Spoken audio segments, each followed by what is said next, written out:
Em nosso estudo de hoje, é a lição 33 do livro Roteiro, tem por título Individualismo.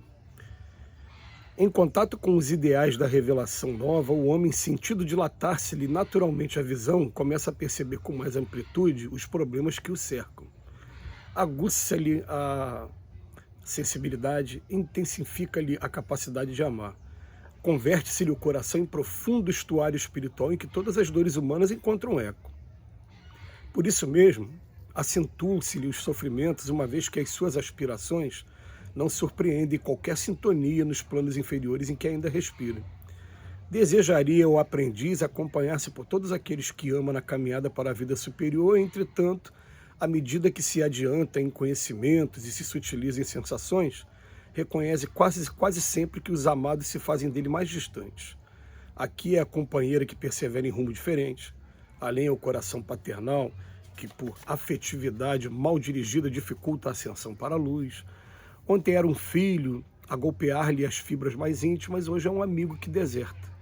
Se o discípulo não se rende à perturbação e ao desânimo, gradativamente começa a compreender que está sozinho em si mesmo para aprender e ajudar, entendendo outro sim que na boa vontade e no sacrifício adquire valores eternos para si próprio. Quanto mais cede a favor de todos, mais é compensado pela lei divina que o enriquece de força e alegria no grande silêncio. Na marcha diária, chega à conclusão de que o individualismo ajustado aos princípios inelutáveis do bem é a base do engrandecimento da coletividade. Reconhece que o espírito foi criado para viver em comunhão com os semelhantes, que é a união, é a unidade de um todo em processo de aperfeiçoamento e que não pode fugir sem dano à cooperação. Mas, a maneira da árvore no reino vegetal, precisa crescer e auxiliar com eficiência para garantir a estabilidade do campo e fazer ser respeitável.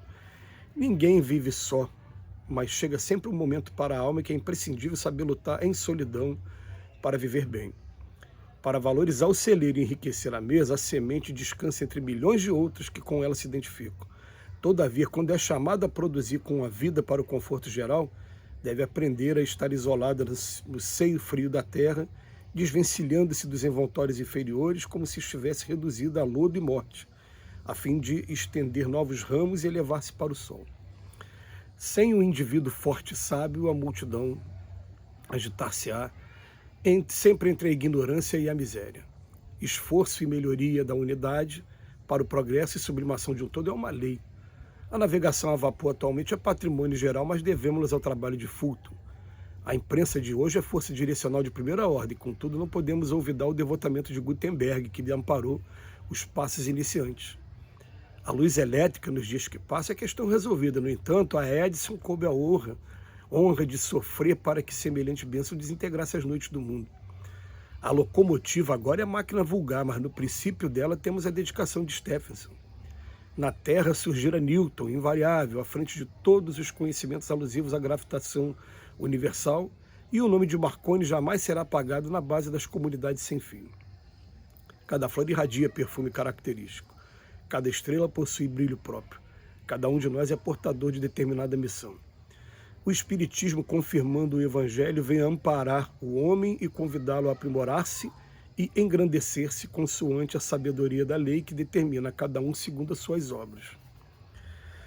Gente, é uma lição muito profunda para a gente meditar bastante, porque se a gente está baseando todo o nosso estudo naquele que é o nosso guia e modelo, que é o Cristo, vamos pensar no seguinte: o Cristo todo santo dia se retirava, se isolava, entrava no seu individualismo para buscar inspiração direta com o Pai, para fazer sintonia com outros Cristos como ele. Mas logo depois ele voltava também para a comunidade para poder ajudar, amparar na medida do possível, naquilo que estava ao alcance.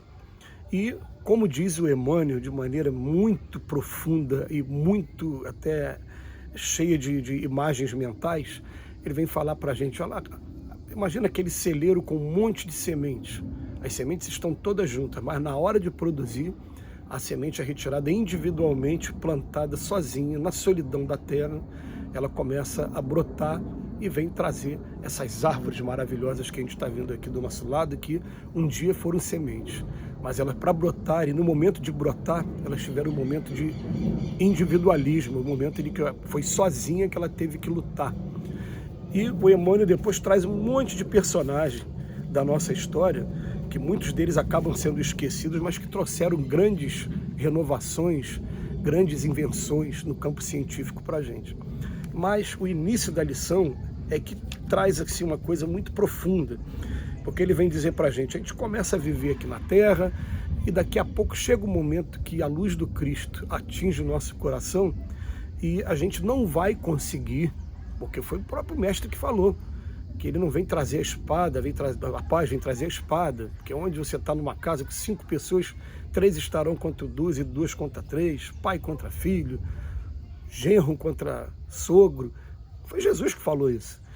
A gente vai perceber que cada pessoa vai tomar um caminho diferente de interpretação, vai tomar um caminho diferente de prática, e as pessoas não vão tomar de cara o mesmo caminho que a gente. Então o Emmanuel vem falar para a gente que você vai encontrar a companheira ou o companheiro tomando caminhos diferentes, o coração do pai também, filho, ele vem falar isso para a gente. Agora, se o discípulo não se render à perturbação e ao desânimo quando isso acontecer, ele gradativamente ele vai começar a compreender que ele está sozinho em si mesmo, para aprender e ajudar, entendendo outro sim que é da boa vontade e no sacrifício que ele vai atingir valores eternos para si próprio.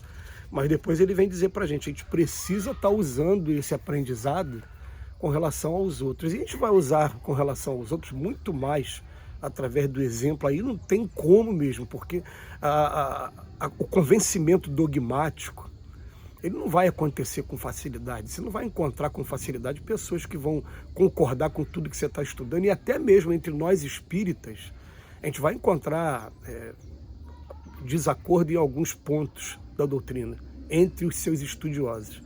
Isso que os espíritos falam assim, isso é jogo de palavras, né? Procure se entender em primeiro lugar. Amai-vos, eis o primeiro ensinamento, instruí-vos, eis o segundo. Mas tem dificuldade também. E quando a gente começa a ver que a gente não está sendo compreendido, por exemplo, eu vou fazer uma terapia aqui. Eu estou com uma pessoa muito querida que está vivendo a prova da riqueza, já passou, né, por uma prova da miséria, né, da pobreza aqui na Terra, e que hoje vive uma condição de vida muito confortável para ele. E a gente para conversar e percebe que a pessoa não está preparada para receber alguns valores. Eu estive conversando com ele ontem, falando com ele ontem, olha, agora só vamos parar para pensar numa coisa. Jesus falou que os verdadeiros tesouros ficam aqui dentro do coração, onde nem as traças, nem os ladrões conseguem alcançar. E daqui a pouco a gente vai ser convidado a largar isso tudo aqui, isso tudo vai ficar para os herdeiros, para outras pessoas. O que a gente vai levar para o outro lado?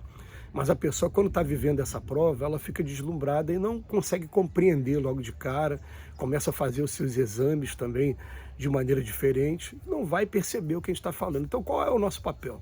A gente vai continuar convivendo, vai continuar conversando de maneira salutar sobre várias outras coisas, vivendo a vida normal, porque a gente não consegue também imaginar Jesus 100% do tempo só falando da boa nova. Não, Jesus participava.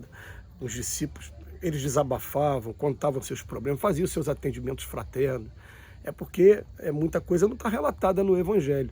Mas Jesus não é aquele espírito que fica o tempo todo de maneira compenetrada apenas em estar trazendo... Não era isso. Ele tinha momentos em que ele vivia como homem mesmo, vivia como um filho, vivia como irmão, vivia entre os amigos, conversava, ria.